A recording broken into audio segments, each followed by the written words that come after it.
Ladies and gentlemen, welcome back to another Fallout 76 video on the channel. We've had a pretty busy week in terms of updates for Fallout 76, with one coming into the actual game itself. We've also had one for the PTS as well, and it's actually added in somewhat of a kind of decent change in a sense, and some new content for us to actually get involved in and get playing. Obviously the main feature of this is the Big Bloom seasonal event that's getting added in, which will be kind of one of them seasonal rotational events, kind of like Fashnat. And with this it's added in new rewards, which we'll be covering shortly. With that update, we also got a hotfix. We've got the final results for that post that they put up asking how many people wanted to kind of relax the building limitations and rules in the game. And then finally, I want to touch upon the PTS update and some of the changes that they've made in there, just to keep you all in the loop. With all that being said, and without further ado though, if you do enjoy and want to support the channel, hit that like button and make sure to subscribe to keep up to date with all things Fallout 76, and let's dive into this week's news.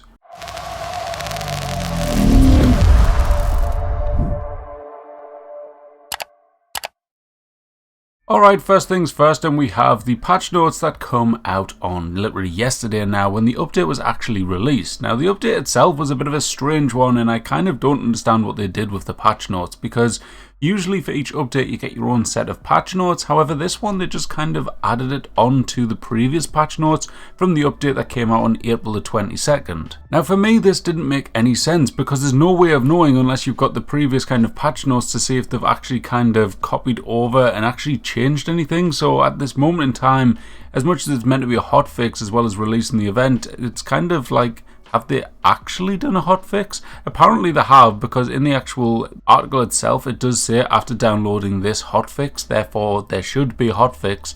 But the only thing they've actually mentioned that they've fixed is the update also provides a fix for players who were stuck on the Catalyst questline, and addresses instances where players were disconnected from the game while interacting with the ammo storage box. After downloading this hotfix, those who were stuck in the Catalyst quest will now need to head to Fort Atlas and pick up the Forging Trust to proceed with the quest line. So that's all they've said in terms of kind of hotfix patch notes. That's literally it. So maybe that is it. Maybe that's all they actually did. And obviously also added in the new seasonal event, which is of course going to be the Big Bloom. That, to be fair, does kind of make a bit more sense in terms of what they've done with the patch notes, and I suppose there's no need to make a whole article when they've literally covered all of that in a paragraph, I suppose. Anyways, hopefully a bunch of you have managed to get on now and test out the new Big Bloom event. For me personally, I think it is actually quite a fun event. There's a few little bits of it which I just kind of find a little tedious, but overall it's quite cool, and there is a little bit of lore that actually comes in with it with the new character that's been added, so definitely go have a look around for some notes around the little vicinity of the area, because there is some little cool little things to pick up from that. Now in terms of new rewards that's been added in for the Big Bloom, I've got to be honest, I don't actually really like anything that's in them. There's not a single thing in here I think I look at and go, wow, I really want that, because I've got to be honest, there just isn't. Now on a more positive note, Duchess Flame and also Sugar Bomb Rads have made this awesome kind of little guide on all of the unique rewards. So here is all of them as a kind of screenshot going over them. I'll also share this in the Discord, and I've shared it on Twitter, so either one that you're on, go follow Duchess Flame for sharing this, and Sugar Bombs. I'll link all them down below.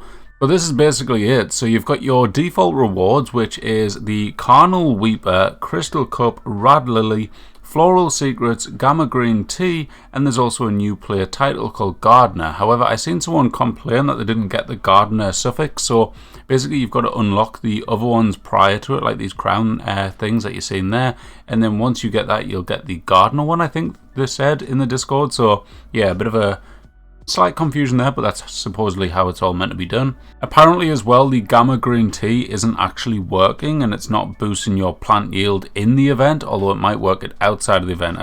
I presume that it's not meant to work in the event, but it would kind of make sense given the fact it's meant to boost your yield, but hey ho. Now moving on to your rare rewards, these all have a drop chance of 3.65%. They are tradable and they keep dropping once you learn them. So as you can see on screen, we've got the Giga Blossom Crown, you've also got the Candy Kill Crown, you've got a Sundress, a Trowel Knife, which is interesting, it's a combat knife skin basically.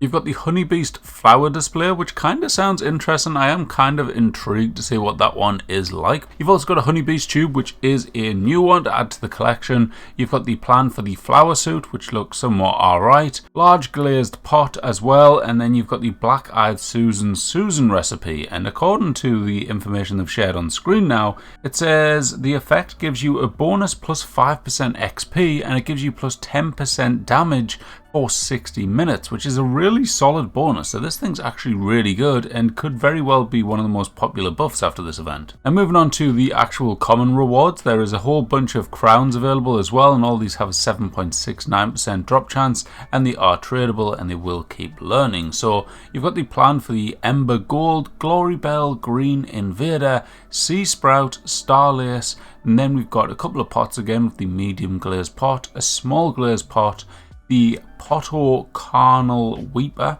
the Potto Crystal Cup, and the Potto Rad Lily. Like, them ones are alright. I actually don't mind them ones. It's just the crowns. For me, like, I've got no mega interest in these crowns, and I feel like they haven't done it to a cool enough standard, kind of like fashion art, where they could have made some really cool kind of masks slash crowns out of these, but they're just very basic in my opinion. Like, yeah, I just feel like they should have thrown in some super rare ones or something, which would have been pretty cool, and then yeah, you could have just like had them and it would have been really awesome to a degree. Now there is another outfit with the Wasteland Florist sun hat and apron to match. And if you continue looking down there, there's just a little bit of guide on how to make the flowers and stuff like that. So there you go, that is all the rewards. For me, it's not that great, but hey ho, that's just my opinion. Let me know what you think down below. Now the event itself has landed somewhat okay, I think. I've been looking through the patch notes and there is kind of like mixed messages. I've seen a lot of people kind of saying it's a really good event, having a lot of fun and stuff. But then of course there is also the other side of the spectrum where it's saying, a lot of people saying that there is spawning issues. People saying that the flowers aren't spawning incorrectly. Other people are saying that the overgrown aren't spawning correctly. And then other people are saying that the Beelzebub is just dying too fast. Basically that's the big enemy that you fight at the end, which is a giant honey beast. So clearly there is some bits and bobs which will need fixing on this. It is only up for like 2 weeks now, so they'll probably take all the feedback from this one, I would presume, and then kind of improve it for the next time it comes around, which will be whenever that may be. It might just be a 1 year thing every spring, because it kind of links in obviously, doesn't it? That's the whole point of it. Let me know down in the comments though what issues you're facing and what your thoughts are on this new event. Like I say, I personally do enjoy it, but like I say, there's a lot of mixed messages on Reddit and Discord and everything like that, so I don't know, let me know. Now on to the next piece of news, we have a little kind of note on what was going on last week, which I made a video on, which is all around the limitations of camp building and lowering them so you can actually do more, so the restrictions aren't like as heavy, kind of like what they are in like Fallout Worlds, where you can go do like a lot more things. You can merge items a lot easier and stuff like that. They put out a thing on the 24th saying, should this be a thing, should we change it, stuff like that. We're thinking about testing it out, and 96% of people voted yes. Now I don't know who the 60 votes were who said no, because I don't know why you'd want to keep it hard, I'm not sure, but yeah, it looks like everyone wants that to be a thing, so hopefully that's going to come around some point in the next update, which apparently is going to be June, so literally we're a month away from the next update already, which seems crazy. So yeah, basically in a month you're going to be able to go fishing in the game, so there you go. Now finally, on the last kind of topic of conversation for news this week, this is kind of how I want to do it from now on as well, guys. I kind of really enjoy making the shorts on the channel. I'm just posting these like little bits of information or lore or whatever it may be, and I kind of want to slim it down, so I just do these weekly news videos unless there's little things which I just need to cover in between. However, without waffling on too much, the PTS did get an update on the 2nd of the 5th, and basically in this there's been a few different changes. There's been quite a few in relation to the plasma gun. As you can see on screen, they fixed an issue causing the plasma gun spinner mods to still increase their maximum cone of fire. They've removed the cone of fire increase on the sniper mods. They've also removed the action point reduction on the plasma gun standard and bruising grip mods.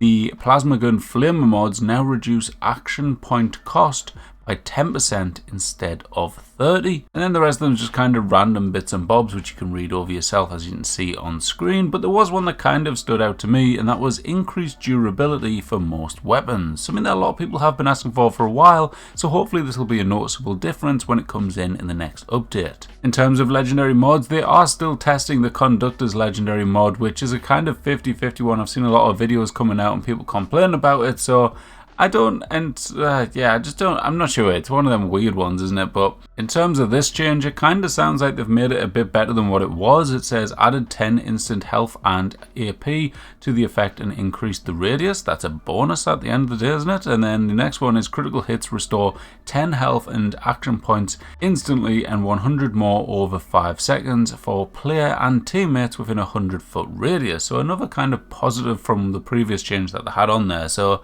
I don't know. Let me know what you think about that one down in the comments below. For now though guys, that is all of the news for this week. I don't think there's anything too crazy that is also going on out there in the wasteland. So yeah, hope I've covered it all. If there's anything I did miss, let me know down in the comments below. But for now, that's it for today's video. I'll catch you all in the next one. If you enjoyed, hit the like button, make sure to subscribe, and I'll see you later. Bye bye.